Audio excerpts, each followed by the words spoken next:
하이델베르크 요리문답 110문답부터 111문답까지를 오늘 좀 보도록 하겠습니다.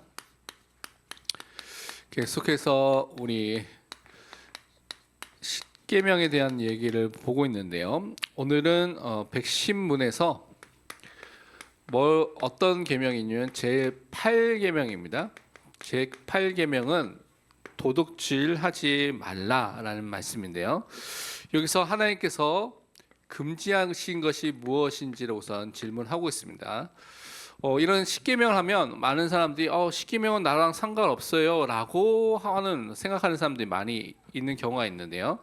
이 속에서 우리가 실질적으로 행동으로 하지 않더라도 우리 마음으로 또는 생각으로 또 이것과 반대되도록 우리가 하지 말아야 될 것, 해야 될 것들을 말하고 있는데, 그 속에서 우리가 응답받아야 될 내용들이 많기 때문에 그것을 좀 잘 볼 필요가 있습니다. 우선 답으로 정하신 것을 우리 살펴보면 이렇게 되어 있습니다. 하나님께서는 법에 의해서 처벌받을 수 있는 명백한 절도와 강도 행위뿐만 아니라, 우선 금지하는 것이 명백하게 법을 어기게 되는 절도, 강도 같은 것들은 하지 말라고 분명히 말하고 있는 것이죠. 그뿐만 아니라 그릇된 저울과 자, 또 기만적인 상술, 위조화폐, 그리고 고리대금과 같은 사악한 책략과 수단 또한 금하십니다 라고 되어 있습니다. 그러니까 자기 이익을 얻기 위해서 사악한 계획을 세우고 그것을 통해서 남을 속이고 하는 이 모든 것들도 하지 말라라고 말씀해 주신 것이죠.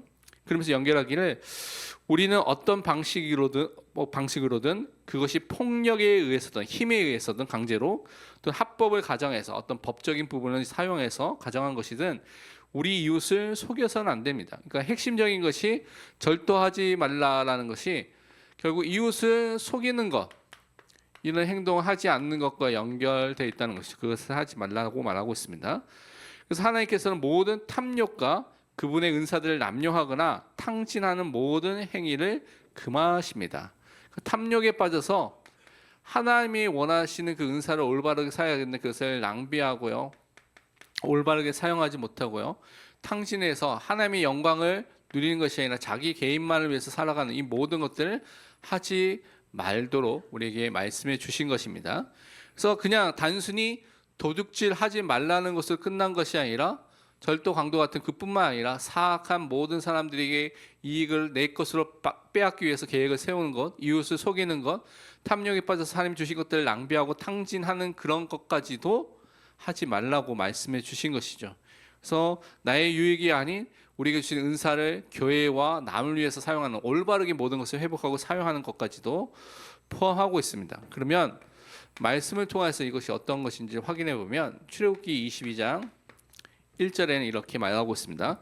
사람이 소나 양을 도둑질하여 잡거나 팔면 그는 소 한 마리에 소 5마리로 갚고 양 한 마리에 양 4마리로 갚을지니라. 이미 구약 성경부터 우리가 남의 것을 도둑질하고 그래서 잡아서 먹거나 팔거나 하면 어떻게 보상해 주어야 될지를 분명히 말하고 있습니다. 그래서 성경은 4배나 5배로 갚으라고 말하고 있는 것이죠. 그러니까 그냥 한 마리로 그냥 우리 하나님께 용서받았어 하고 그냥 우리 것을 그냥 치부해버려서 용서받았기 때문에 다른 사람을 상관하지 않고 그냥 지나가는 것이 아니라, 피해를 받은 사람이 있으면 거기에 대한 적당한 보상을 하도록 성경은 원래 원리적으로 말하고 있습니다. 그것이 성경에서 말하는 부분인 것을 여러분 꼭 기억하시고요. 고린도전서 5장 9절에서 10절에 보면 이렇게 또 말씀하고 있습니다. 내가 너에게 쓴 편지에 음행하는 자들을 사귀지 말라 하였거니와, 이 말은 이 세상에 음행하는 자들이나 탐하는 자들이나 속여 빼앗는 자들이나 우상 숭배하는 자들을 도무지 사귀지 말라 하는 것이 아니니, 만일 그리하려면 너희가 세상 밖으로 나가야 할 것이라. 세상에는요, 이렇게 죄인들이 살고 있는 현장이기 때문에 이런 사람이 너무나 많이 있죠. 그래서 그 현장 속에서 우리는 그 사람을 따라가는 것이 아니라 구별된 사람으로 살면서 그들을 알면서 또 그들을 또 복음으로 살릴 수 있도록 우리를 부르신 것을 항상 기억해야 되는 것입니다. 그러면서 신명기 25장 15절에서 13절에서 15절 보면 이렇게 말씀하고 있습니다. 너는 내 주머니에 두 종류의 저울추 곧 큰 것과 작은 것을 넣지 말 것이며 내 집에 두 종류의 돼 곧 큰 것과 작은 것을 두지 말 것이요 오직 온전하고 공정한 저울추를 두며 온전하고 공정한 되를 둘 것이라. 그리하면 내 하나님 여호와께서 내게 주신 땅에서 내 날이 길리라. 개인 이익을 위해서 추를 바꾸는 것이죠. 그래서 남을 속이기 위해서, 그래서 자기 이익을 더 극대화하기 위해서 그렇게 속이는 행동을 하지 말라고 이미 성경은 우리에게 말씀하고 있습니다. 그래서 시편 15편 5절에 이렇게 말하고 있죠. 이자를 받으려고 돈을 꾸어 주지 아니하며 뇌물을 받고 무죄한 자를 해하지 아니하는 자이니 이런 일을 행하는 자는 영원히 흔들리지 아니하리이다. 그러니까 돈이 주인이 되고 돈을 얻기 위해서 모든 이자를 더 받도록 하고요. 또 뇌물을 받아서 또한 사람들의 피해를 주는 그런 행동을 하지 않는 삶을 살도록 성경은 말씀하고 있습니다. 그래서 잠언 12장 22절에도 이렇게 말씀하기를 거짓 입술은 여호와께 미움을 받아도 진실하게 행하는 자는 그의 기뻐하심을 받느니라라고 말하고 있습니다. 하나님은요, 속이는 것, 거짓말하는 것을 또한 원치 않으신다는 것을 계속 말하고 있는 것이죠. 그래서 누가복음 6장 35절에는 이렇게 우리에게 또한 말씀하고 있습니다. 오직 너희는 원수를 사랑하고 선대하며 아무것도 바라지 말고 꾸어주라. 그리하면 너희 상이 클 것이요 또 지극히 높으신 이의 아들이 되리니 그의 은혜를 모르는 자와 악한 자에게도 인자하시느니라. 사실은 성경에서는 보면 우리가 도저히 할 수 없는 원수를 사랑하고요, 또 원수를 선대하고요, 원수가 또한 바라보면 그것을 꾸어주고 또 빌려주라고까지 말하고 있는 것입니다. 아무것도 바라지 말고요. 그러니까 우리의 기준을 넘어서는 예수 그리스도의 그 사랑과 그 은혜 속에 있어야지만 가능한 이 축복을 우리는 항상 기억하고 그 은혜 속에 들어가야 되겠습니다. 그러면서 누가복음 3장 14절에는 또 이렇게 예수님께서 말씀하신 장면이 있습니다. 군인들도 물어 이르되 우리는 무엇을 하리이까 하매 이르되 사람에게서 강탈하지 말며 거짓으로 고발하지 말고 받는 금료를 족한 줄로 알라 하니나. 그 당시에 군인들도 많은 월급을 받지 않은 상황들이 있었기 때문에 당시에 많은 사람들이 어떤 문화적이나 사회적이나 관습적인 행동들을 했는데 그 사람들에게 빼앗는 일들, 그렇게 하는 것들이 힘을 가진 사람들이 그렇게 하는 일들이 많이 있었죠. 역사에 보면요. 근데 그런 것들을 하지 말라고 말하고 있습니다. 너무나 쉽게 사람들이 하는 것 때문에 그 흐름과 사람들이 여론과 그것 때문에 우리가 그게 휩쓸려 가지고 거기에 빠져들 수가 있는데 우리는 그런 삶을 똑같이 살지 않도록 우리에게 성경은 우리에게 말씀하고 있는 것이죠. 그래서 누가복음 12장 15절에 말씀하기를 그들에게 이르시되 삼가 모든 탐심을 물리치라. 사람의 생명이 그 소유에 넉넉한 데 있지 아니하리라 하시고, 탐심이라는 것이 탐욕, 또 우상 숭배, 그리고 도둑질이라는 이 모든 것과 연결되기 때문에 이 탐심이라는 것을 버리라고 말씀해 주신 것입니다. 그러면서 10절에서 10번째는 잠언 23장에 보면 20절부터 21절에는 이렇게 말하고 있습니다. 탐심에 대해서 구체적으로 말하고 있죠. 술을 즐겨하는 자들과 고기를 탐하는 자들과도 더불어 사귀지 말라. 술 취하고 음식을 탐하는 자는 가난해질 것이요 잠자기를 즐겨하는 자는 헤어진 옷을 입을 것임이니라. 이 탐내는 것이 완전히 마음에 가득해서 완전히 그것이 주인된 그런 상태에 빠진 사람도 있죠. 그래서 그것밖에 모르는 사람들, 우상 숭배가 지금 우상으로 마음에 딱 세워져서 자리 잡고 있는 그런 사람들이 있습니다. 그런 사람들, 그런 삶을 살지 않도록 우리에게 성경은 말하고 있습니다. 그래서 누가복음 16장 10절에서 13절은 그래서 우리에게 이렇게 말씀하고 있습니다.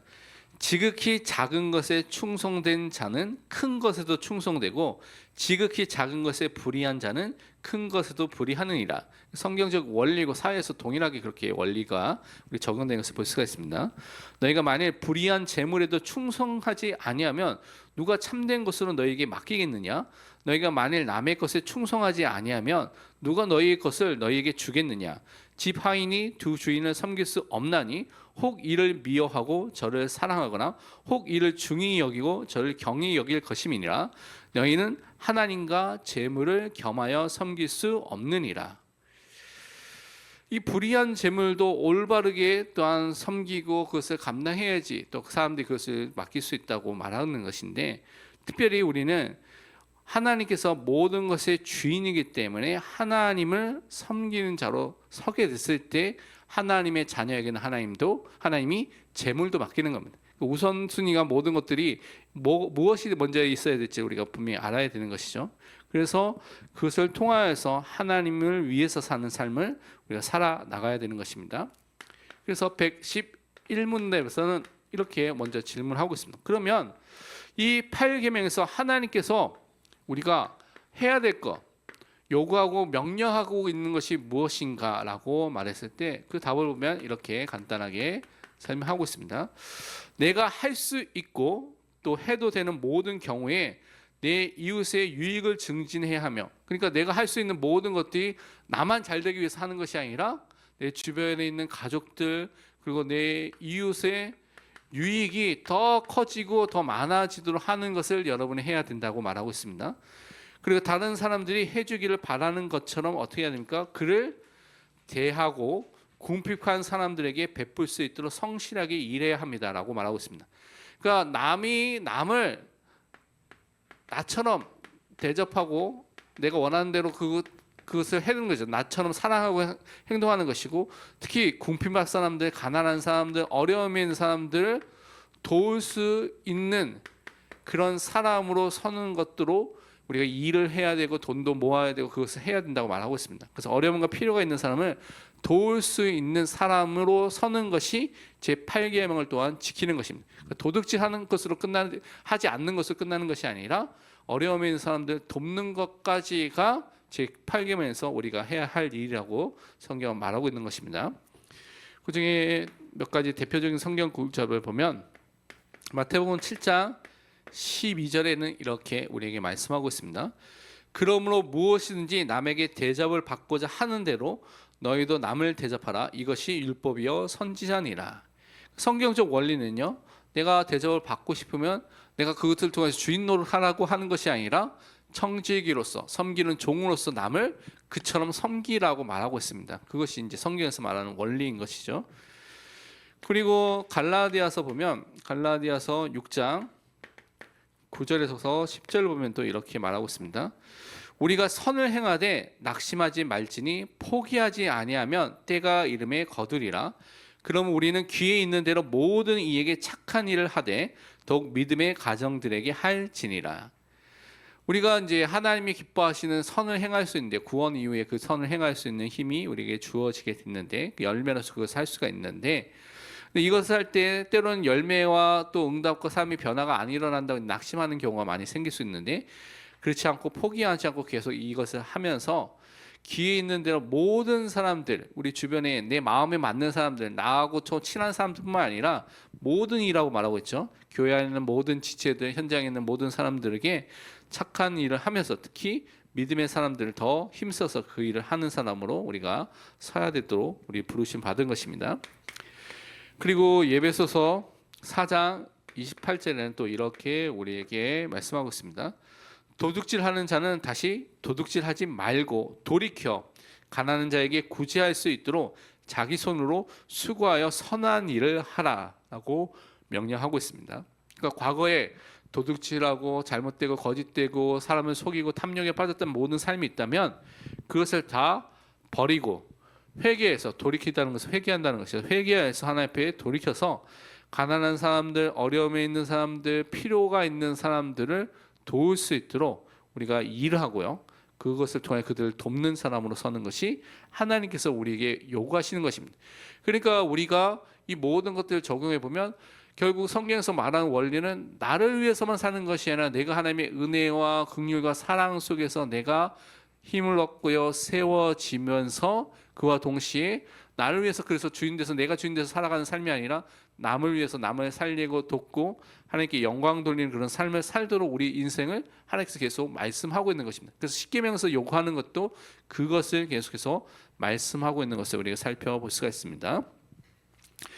결론으로 그래서 우리가 구역 공과를 보면 22과를 보면요, 6월절 준수 규례에 대해서 오늘도 다시 연결해서 보도록 하겠습니다. 지난주에도 유월절에 대해서 지키라는 그 명령에 대한 말씀을 우리가 확인했는데요. 이 유월절이라는 것을 우리가 잘 알다시피 하나님께서 애굽에서 이들을 출애굽시킬 때 유월절 어린 양의 피를 통하여서 문설주와 문인방에 바르게 됐을 때 죽음의 저주가 다 유월 패스오버 돼서 다 넘어가게 되면서 그들이 하나님께서 행하신 큰 구원의 역사를 체험하게 된 그것을 기념하고요, 거기에 감사하고 그것을 통해 하나님을 바라보도록 주신 것입니다. 근데 이 구약에 있는 많은 사건들, 절기들, 많은 내용들은 결국 오실 메시아에 대한 예표와 또한 그림자와 모형으로서 주어진 것들이 거의 대부분입니다. 구약에 있는 내용들은. 그래서 그것을 함께 연결해서 생각해야 되는 거죠. 유월절 어린 양 대신 우리는 예수 그리스도를 항상 이 유월절을 생각할 때마다 붙잡아야 되는 것입니다. 그래서 그의 보혈로만 우리가 구원을 받을 수 있구나, 그의 몸과 피를 기념하는 성찬을 통해서 우리가 이 영적인 축복과 은혜를 항상 누릴 수 있구나. 그래서 우리는 다른 것이 아니라 죄와 사망과 모든 사단의 권세 속에서 이 예수 그리스도의 보혈을 통하여서 구원함을 받은 하나님의 자녀가 된 것을 항상 기억하고 누리고 그 은혜 속에 항상 들어가야 되겠습니다. 그러면 그 내용을 좀 구체적으로 보면 2차 유월절을 지키는 그 규례에 대해서 먼저 설명하고 있습니다. 지난주에 말씀드린 것처럼 유월절은 유대인의 달력을 보면 정월 14일에 지키고 그 15일부터는 무교절로서 7일 동안 무교병을 먹으면서 절기를 지키는 것이죠. 그래서 이 정월, 유대 달력으로 정월이면 우리 한국 그러니까 태양력으로 보면 3월 또는 4월이죠. 그래서 그렇기 때문에 이것이 이제 여러분 우리가 잘 알고 있는 부활절과 또 연결되기 때문에 왔다 갔다 하는 것들을 여러분 좀 볼 수가 있습니다. 그래서 이 유대력의 정월에 지켜야 되는데 이때 지키지 못하는 사람들이 생기게 됩니다. 왜냐하면 시체를 만지게 돼서 부정하게 된 사람들이 있어요. 그럼 그들이 정해지기 위해서 시간이 걸리죠. 그러니까 이때 딱 걸리게 되면 부정하기 때문에 유월절을 지키지 못하는 사람이 생기게 되고, 때로는 이때 어떻게 하다가 여행이나 뭐 먼 데를 가게 돼서 참석하지 못하게 되는 사람들이 생기게 됩니다. 그래서 그런 사람들이 있다면 그 사람들이 돌아와서 둘째 달부터 두 번째 달 14일부터 다시 이제 두 번째 유월절을 지키도록 2차 유월절을 지키도록 한 것이죠. 그래서 동일한 규례를 통하여서 지키면서 하나님께 영광을 돌리도록 한 것입니다. 그래서 이것을 통하여서 하나님께서 주신 것은 하나님께서 이 이스라엘 백성의 모든 상황과 형편을 다 아시고요, 그들이 항상 하나님의 은혜의 자리로 하나님 앞에 나아갈 수 있는 축복의 자리로 그들을 인도하셨다는 것을 우리는 확인해 볼 수가 있습니다. 그래서 항상 우리는 이런 은혜와 축복의 자리에 빠지지 않고 올 수 있도록, 나 부정한 사람이야, 이거 시간이 안 돼서 못했는데, 그래서 그때도 또 마련해준 두 번째 유월절에 참여하는 것처럼 하나님의 은혜와 축복의 자리에서 우리가 항상 들어가는 그 은혜의 사람으로 항상 서야 되겠습니다. 그런데 이때 이렇게 은혜의 자리로서 모든 것을 준비했음에도 불구하고 고의로 유월절을 지키지 않는 사람은 어떻게 합니까? 거기에 대한 합당한 벌을 받게 될 것이라고 성경은 말씀하고 있습니다. 그 은혜 속에서 하나님께 감사하는 삶을 살아야 하는데 그렇지 않고 그것을 멀리하고 피하는 사람들이 있었다는 것이죠. 그래서 고의로 유월절을 참여하지 않은 사람에게 주는 벌이라는 것은 무엇이냐면 그 언약의 백성의 자리에서 끊어지게 되는 그 벌을 주게 된 것입니다. 백성의 진에서 쫓겨남을 당하는 것이죠. 그 언약 백성의 언약 안에서 하나님과 인도함과 하나님의 보호함에 있다는 그 언약 관계에서 벗어난 사람, 하나님이 없는 사람, 소망이 없는 사람, 언약 바깥에 있는 사람이라는 그 증거로 그 진에서 쫓겨남을 받게 된 것입니다.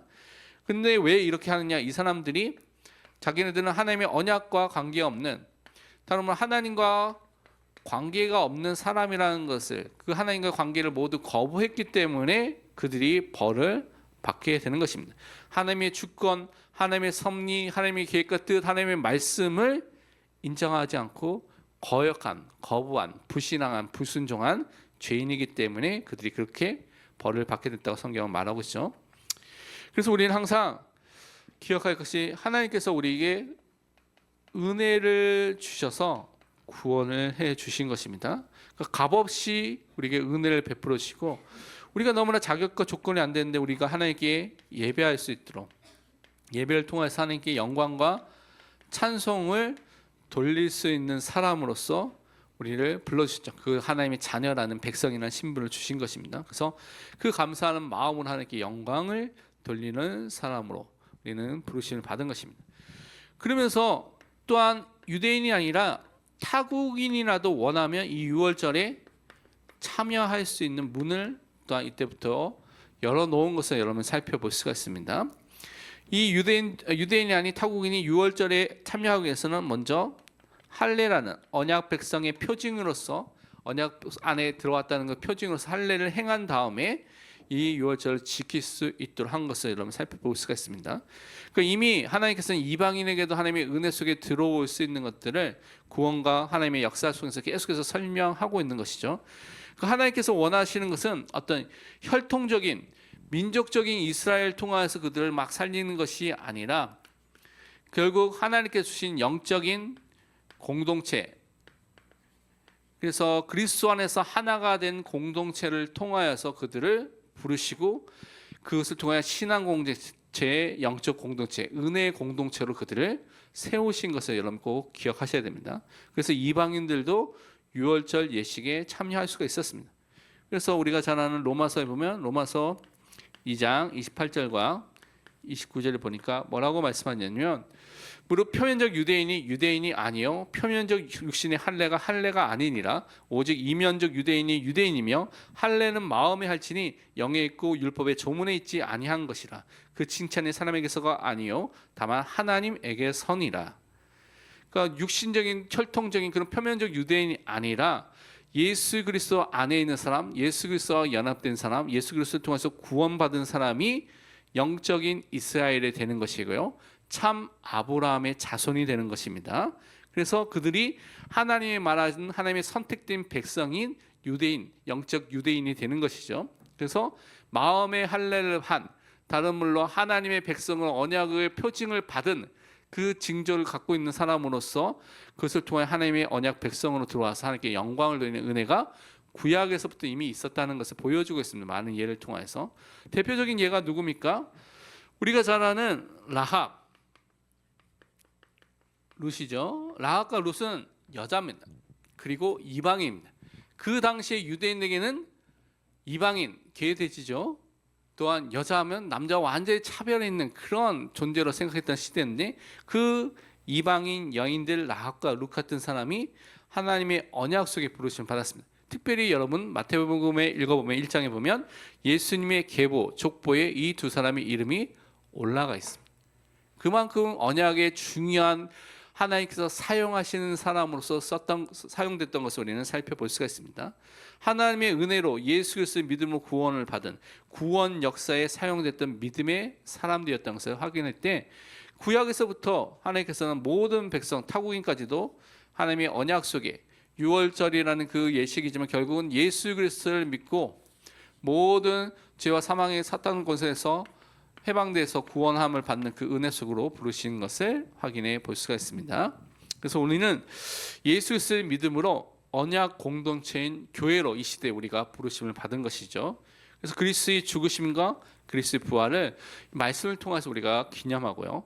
영적인 성장하는 믿음의 사람으로서 많은 외부에 있는 사람들, 타국인과 같이 이방인들 많은 사람들 살리는 믿음의 사람을 오늘도 우리 서도록 기도해야 되겠습니다. 함께 우리 기도하는 시간 갖도록 하겠습니다. 먼저 두 가지를 놓고 좀 기도하는데 첫 번째는 오늘 나눴던 말씀 놓고 기도하겠습니다. 제8계명 도둑질하지 말라는 계명에서 우리가 모든 다른 사람들에게 피해를 주는 것, 속이는 것, 빼앗는 것, 모든 이런 탐심과 모든 행위들을 다 버리고요. 그래서 그 사람들의 유익을 증진하고 그 남을 나처럼 대접하고 살리는 것을 통하여서 하나님이 원하시는 모든 사람을 살리는 믿음의 사람을 쓸 수 있도록 또한 유월절 준수 규례를 통하여서 은혜의 자리에 참여하고요. 그것을 통하여 그 하나님께 감사하고 타국인들, 이방인들, 모든 어려움에 있는 사람들도 이 은혜 속에 들어올 수 있도록 그들을 돕는 믿음의 사람으로 구원의 역사가 우리 삶 속에 일어날 수 있도록 함께 먼저 말씀을 듣고 먼저 합심해서 기도하겠습니다.